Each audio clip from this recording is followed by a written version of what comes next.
So now we are going to learn about the antimicrobial susceptibility test, or the AST. After doing all the culture and the culture identification, we want to get to know that which antibiotic is most effective against a particular bacteria, so that we can treat the a particular infection with the best antibiotic out there. And there comes the role of the antimicrobial susceptibility testing. This testing helps us to identify the most effective and the appropriate antibiotic for a particular infection against a particular bacteria or the microorganism. So this is test which is done to check the effectiveness of a antimicrobial agent against a bacterium, and also to select the best agent with the right dosage. Okay. And one most important the concept is that the AST is performed only for the pathogenic bacteria. Okay. This is not performed against the commensal bacteria. This is not performed against the commensal bacteria. Like for example, the E. coli bacteria is present both in our uh, gut as well as in our oral cavity, but there it is present as the as it is present as the commensal. So we are not going to do the antimicrobial susceptibility testing against E. coli which is found in the stool of a person, because that is coming from an area where E. coli are normally present as commensals. But on the other hand, if E. coli is present in a urine culture, that means it is that means the E. coli is dwelling in an area which is not made for it. That means the urinary tract. So in that case, we have to do the antimicrobial susceptibility testing, and we have to give the antibiotics to the particular uh, uh, person whose urine has been found culture positive for the E. coli, and treat that person with that particular antibiotics. Now, coming to the purpose, what is the purpose of this antimicrobial susceptibility testing? So, the first purpose is to select the best antibiotic out there for a particular bacteria. Then, it is also to control the irrational use of the antimicrobials. Okay, so when we do the antimicrobial susceptibility testing, we find the best antibiotic against a particular bacterium. That means we will not be using the substandard dose or the the less effective antimicrobial agents against that particular organism. So this will reduce the irrational use of those less effective antibiotics. If we use those less effective antibiotics, that will uh, uselessly create some more hazards for us. That means that will create the antimicrobial resistance in that particular organism. So we want to avoid that by avoiding the irrational use, and that avoidance of the irrational use can be only done if we do the antimicrobial susceptibility testing before giving the antibiotics to a particular person. And then we also this also helps us in the empirical treatment against the drug resistant bacteria. Now comes to types of the antimicrobial susceptibility testing methods.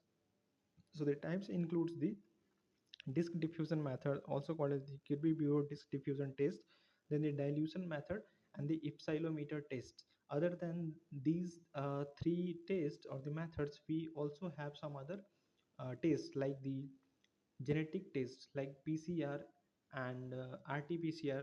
Those types of different tests are there. They also help in detecting the antimicrobial susceptibility.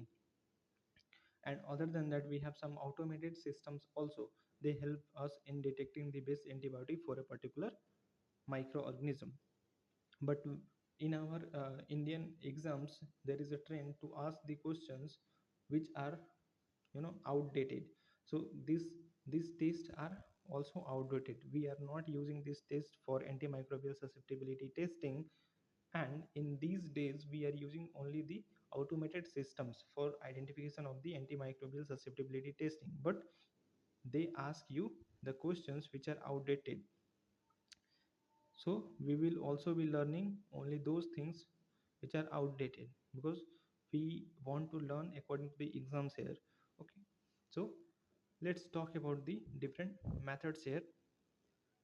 Those include, first of all, is the Kirby Bauers Disk Diffusion method.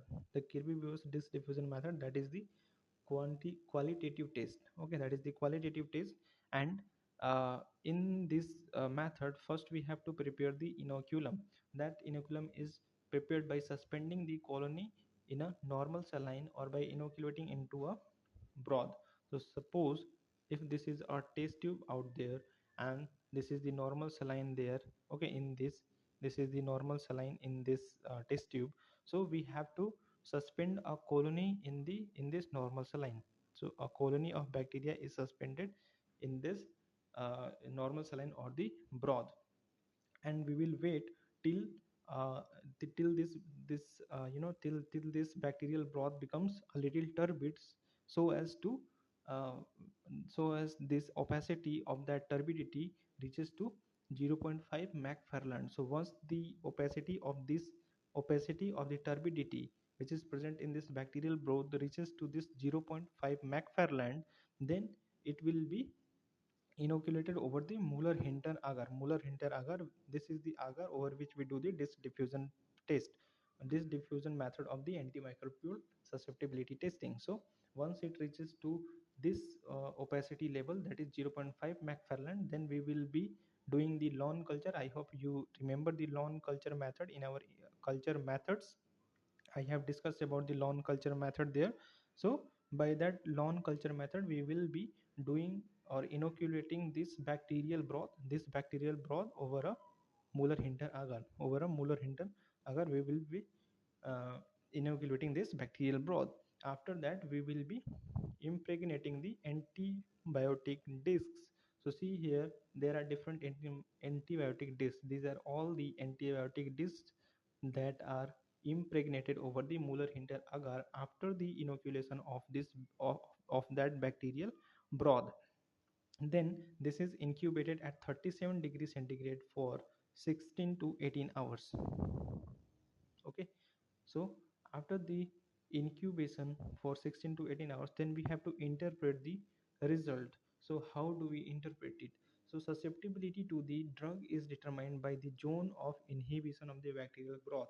So see here, in this case, in this case the zone of inhibition is large. Okay, zone of inhibition is large, but see this case here, the zone of inhibition is very small. Okay, that means the antibiotic which is present in this disk, wait, so the antibiotic which is present in this disk is more effective against the bacteria, while the antibiotic which is present in this disk is less effective against the bacteria. That means for the treatment of the treatment in this person, we will be using this antibiotic, we will be using this antibiotic. Okay, so this is how we do the antimicrobial susceptibility testing, and we interpret the results of this antimicrobial susceptibility testing in the disk diffusion method. Next comes the dilution method. So in the dilution method, we will be discussing the tube dilution method, that is the quantitative method. Okay, so what do we do in this tube dilution method? So here the antimicrobial agent is in the Muller-Hinton broth taken in the tubes and are serially diluted. So see here, I have taken the the antimicrobial agents in these all test tubes. In all these test tubes, there is antimicrobial agents and the Muller-Hinton broth. So this is Muller-Hinton broth with antimicrobial agent. This is also Muller-Hinton broth. This is also Muller-Hinton broth with antimicrobial agent. So these all are the Muller-Hinton broth with antimicrobial agents. The difference is that the dilution. So this is the maximum dilution, 64%. Okay, sorry. So maximum dilution is in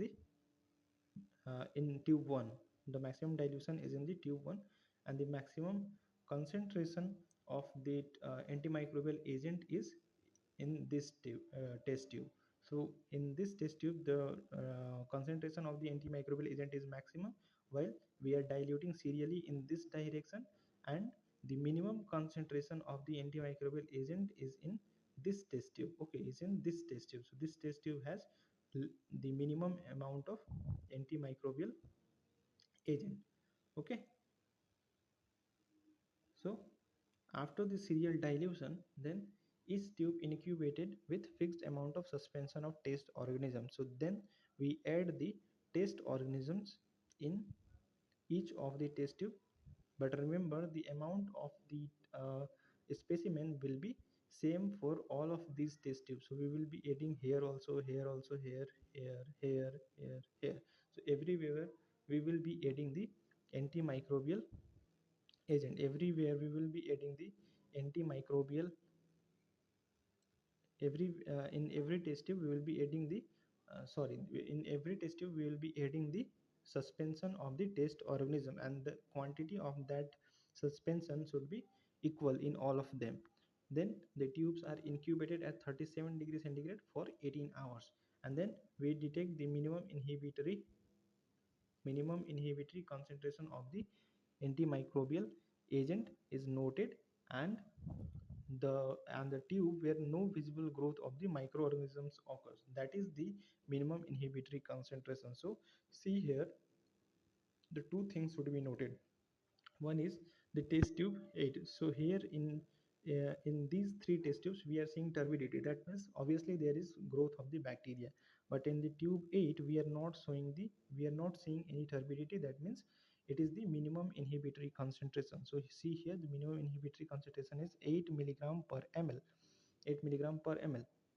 But when we are doing the culture from this uh, test tube, then we are getting the colonies. That means it is not the uh, bacteria less broth. It has some bacteria there, but they are not able to produce the bacterial the turbidity there. So it is the minimum inhibitory concentration, because no visible growth of microorganism occurs in this test tube number test tube number 8. Suppose it's 8, but that is the concentration, but you call it 8, okay, for easy understanding. Next comes the tube number 16. Here also when we are doing the culture, then we are seeing the colonies, that means it also contains some of the bacteria. So next we come to the 32. So when we culture from this test tube 32, then we are not getting any colonies out there in the subculture. That means this is the minimum bacterial concentration is present in that test tube, which is having the concentration of the antimicrobial agent at 32 milligram per ml. Okay, at the 32 milligram per ml. So that's the way of determining the minimum inhibitory concentration and the minimum bacterial concentration. Okay, next, so this is all about the tube dilution method. Now we come to the epsilometer test. So in the epsilometer test we are using the principle of both the dilution as well as the diffusion method. So principle of both the dilution as well as the diffusion method is used in the epsilometer test. Okay, and this is done by using a strip in which different antibiotic concentration is present along its length. So see here, we have this strip of impregnated with the antibiotics, and there are, there is the concentration of written over that strip. Concentration of the antimicrobial agent is written over that strip, and this is the in the increasing order. Here the concentration is 1. Here the concentration is 2 microgram per ml.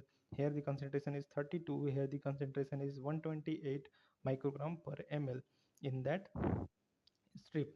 Okay, so after impregnation of that strip in that agar, then we do the lawn culture of the bacteria. Okay, lawn culture of the bacteria is done over this agar, and after that incubation, we see that there is a elliptical zone of no growth. So in this region, there is no growth of the bacteria. That means the antibiotics are diffusing from the strip in this direction, and they are preventing the growth of the microorganism. They are preventing the growth of the microorganism. So after the diffusion of the antibiotic from this maximum concentration, the growth is inhibited in this area only. But the antibiotic which is present, the antibiotic concentration or the antimicrobial concentration which is present in this portion, these are not able to inhibit the growth of the bacteria. That's why the growth is seen even here along with the, along the strip also. But since this amount, this 8 microgram per ml of the concentration of the antimicrobial agent is preventing the growth of the bacteria, so above this no growth is seen along the sides of the strip. But below the 8 microgram per ml we are seeing growth even along the strips also, because that concentration is not able to inhibit the growth of the bacteria. I hope you are understanding this concept. So here, how do we know which what is the concentration at which the uh, microorganisms are not growing? So that is determined by the edge of the ellipse which is intersecting the strip. So see here, the edge is intersecting the edge of the ellipse is intersecting the strip at the level of the 8 microgram per ml concentration. So this is our minimum inhibitory concentration value. This is our minimum inhibitory concentration value. Okay, this is the three methods of doing the antimicrobial susceptibility testing. Now I have told already also that there are different other methods as well, like the genetic methods, PCR, RT-PCR, and some automated machines are always there to identify or to do this antimicrobial susceptibility testing.